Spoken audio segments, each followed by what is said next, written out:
Let's talk about ground reaction forces. What do we know about ground reaction forces? Sure they are. There are three of them, right? You have lateral or horizontal, you have torque or rotational, and you have vertical. What? He forgot antero-posterior force, which is heel to toe. There was no mention of centripetal force, centrifugal force, inertial force, impulse force, frictional force, elastic recoil force, axial rotation force, counter-rotational force, core-generated angular momentum, dynamic braking force, radial force, shear force, and torsional force. In fact, 6 forces are directly classified as ground reaction forces, and 4 more forces are strongly influenced from those 6, and the other 9 are in-swing bound. The hard facts is these ground forces create a multitude of forces, but we're going to take a look at what actually happens in the golf swing when it comes to forces, why you should take all this with a grain of salt, and why you should stop watching videos like this, because it'll just drive you nuts. In reality, it's all about turn, tilt, weight distribution, and what everybody seems to forget, including this guy, ball position.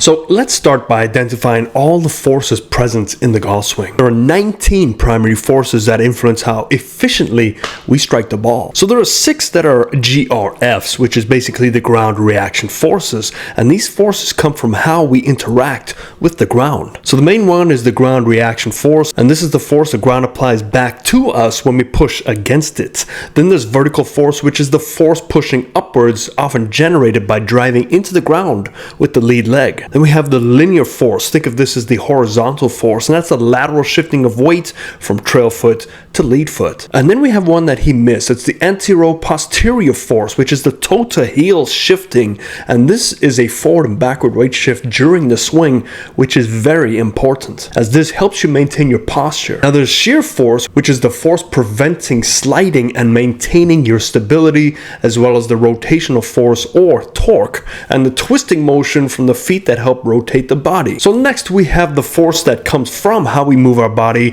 our natural turn, tilt, and weight shift, and that is centripetal force, which keeps the club moving in a circular path, and centrifugal force, which is the force pulling the club outward, helping increase club head speed. But this all has to do with how you hold your angle and keep your hand speed relative to your turning and tilting, which then stems back to your ball position and how you set up to the ball. Then to further get into it, then there's elastic recoil force, and this is stored and released energy from muscles, especially in the core and the legs. And the last force to be influenced by motion is your dynamic braking force, and this is the ability to slow the lower body, transferring power to the upper body, so it has to do with correct sequencing. Now there's also forces being applied that you might not even think about from your club and the swing mechanics that you have. Some of these forces occur due to the movement of the club and our sequencing. There's impulse force, which is the force applied over time to change club head speed, and there's inertial force, which is the club's resistance to change in motion. And then we get down to radial force, and this is the force that controls wrist hinge and club path. And then torsional force is the force that twists the shaft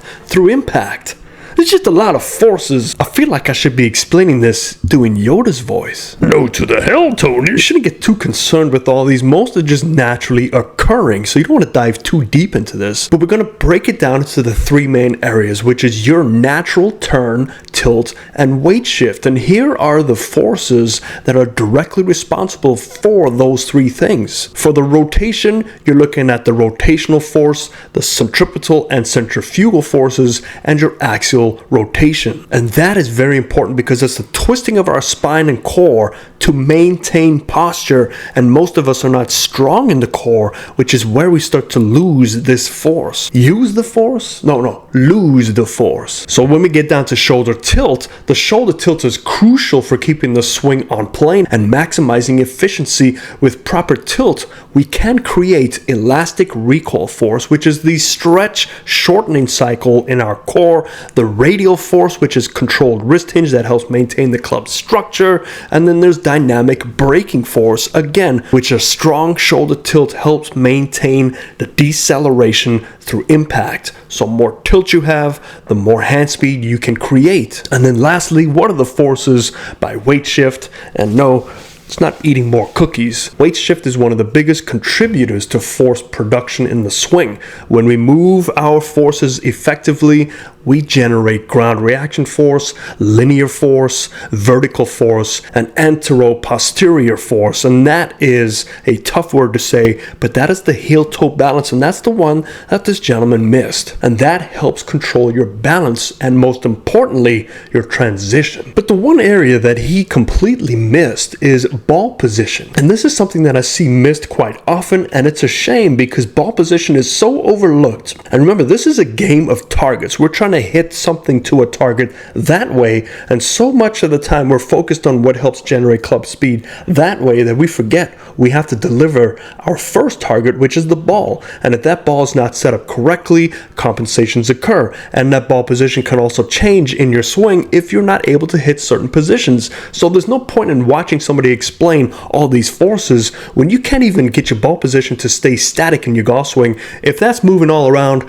how do you think your forces are going to react? They're going to be storing up in the wrong places, letting go in the wrong places. Your sequencing is going to be off. So grip, alignment, set of posture, and you have to go to a local golf professional near you, not YouTube, not videos. They're not going to help you. They might give you information, but all you're going to take from this is be so confused you don't know where to start.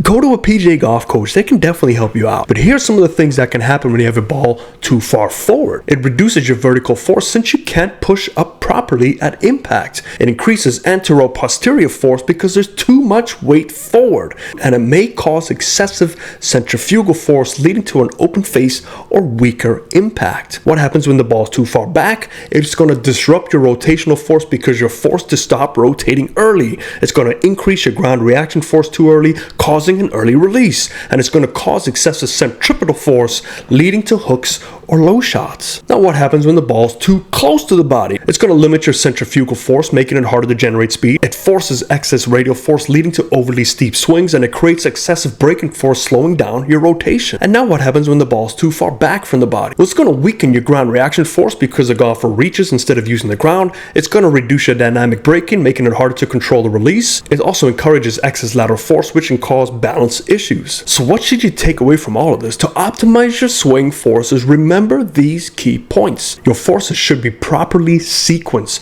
Ground reaction force, then rotation, then arm speed. Your natural tilt, turn, and weight shift each contribute to specific forces, and understanding this makes swing correction easier. The number one takeaway, please look at this, and if you learn anything from this video, is ball position is critical. If it is off, your forces will be out of sync.